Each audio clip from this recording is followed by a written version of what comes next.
All right, what's going on, everybody? Welcome to war number 2 of season 26. So this war we are facing for Loki. Those of you that are new to the channel, I was in that alliance for a long time. Those of you that do not know me, like Hylozy, I am a YouTuber. So watch this video. So this war I was straight path 2 with Corvus. I assigned that to myself. So one thing that was kind of funny this war, both of the officers in my battle group were unavailable. I think one was moving and one had to work. So I did the paths along with one of the BG1 officers.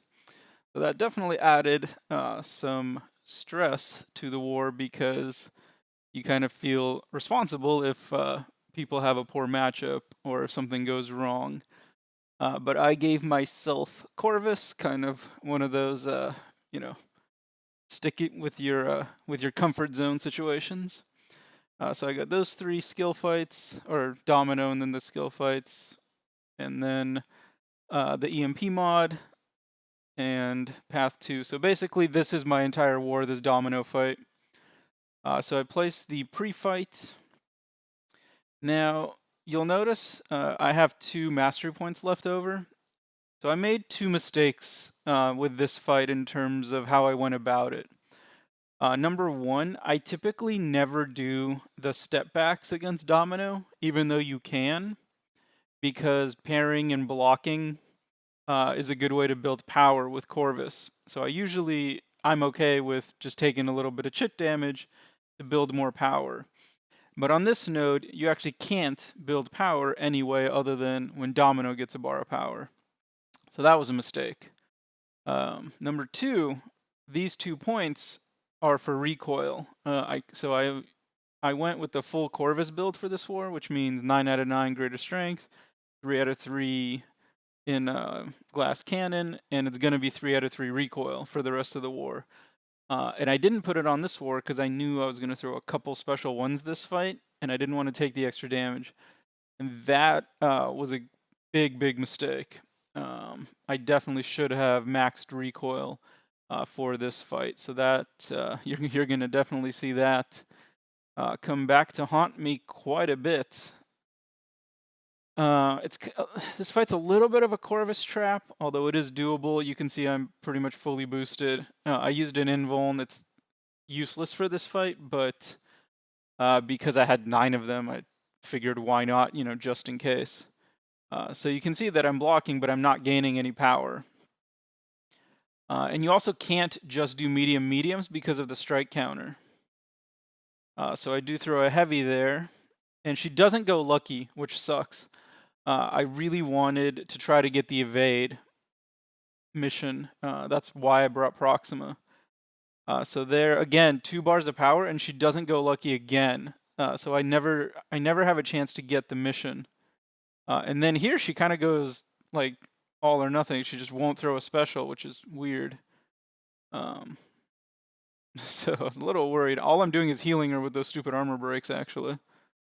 But there she finally throws it. I don't counter it. Couldn't remember if you can.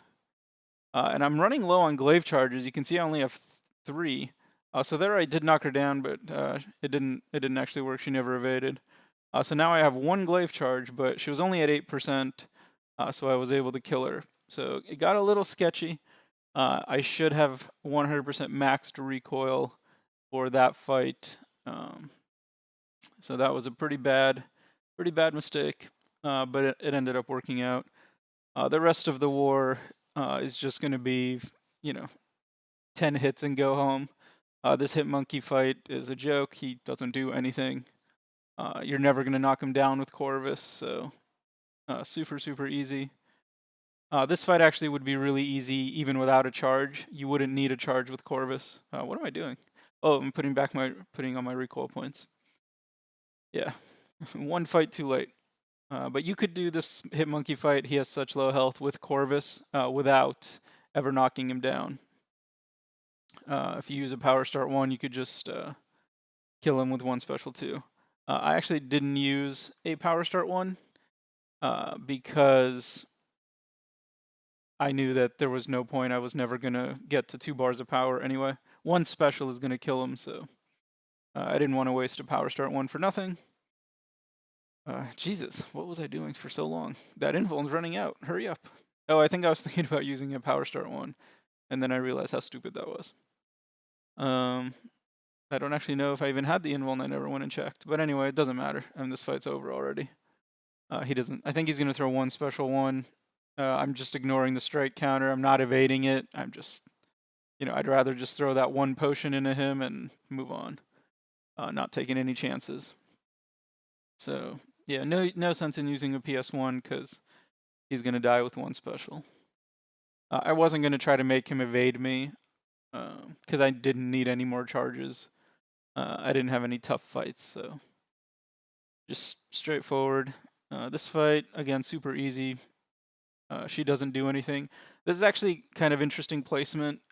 If you're afraid of fighting that Domino to get a Corvus charge, this kind of gives you another just really, really easy fight to get a Corvus charge if you need one.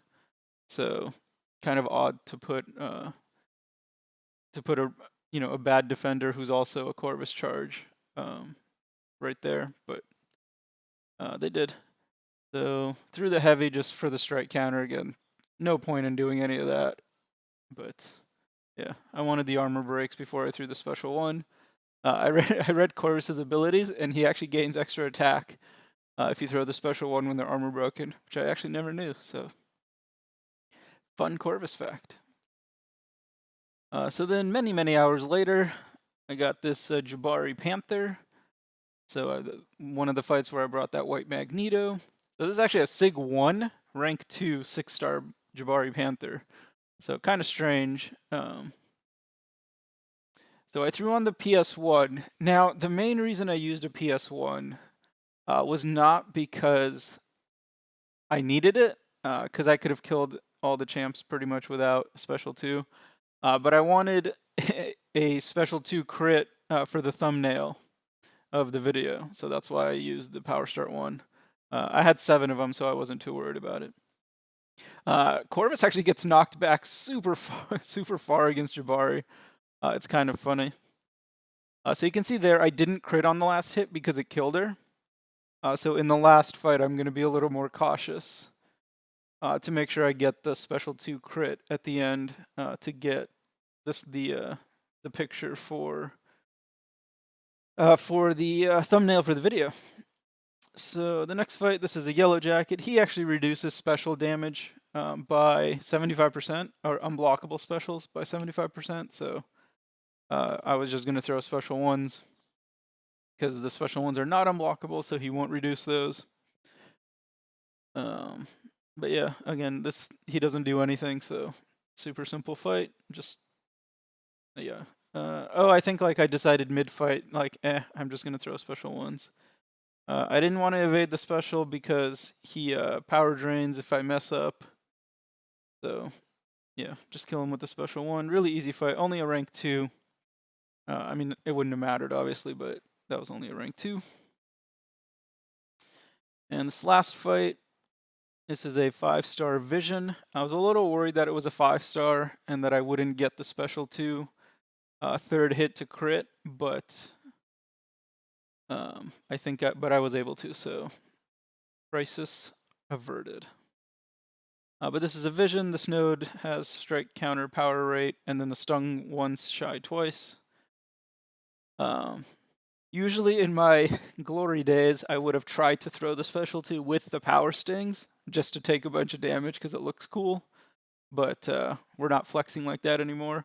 I was really surprised that that first parry landed because I assumed it was going to be a SIG 200 because it's only a 5-star, but I guess it's actually not a SIG 200. I didn't even check the SIG. So there I blocked that on purpose, and then I waited for the stung once for the power sting to expire. And here I backed up because I wanted the first hit of the special to miss because that was the only way I was really sure that the third hit would crit to kill him for the thumbnail, which it did. So that fight worked out really well.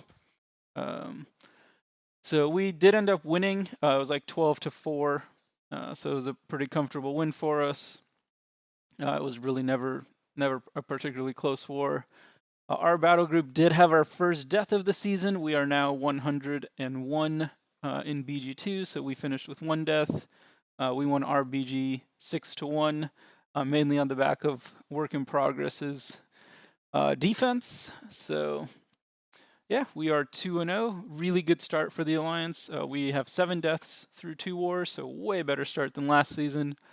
And I definitely feel like I'm playing a lot better. I'm a lot less nervous this season. Last season was pretty stressful. I was pretty nervous for every war. So if this 4 Loki war had happened last season, it would have been pretty tough. I would have been just extremely nervous and stressed out about it. But I really wasn't really nervous about this war, just personally. So that was kind of nice, except for the planning part. That kind of added a little stress. But yeah, sorry for rambling there at the end, but that'll do it for this video, and I'll see you in the next one.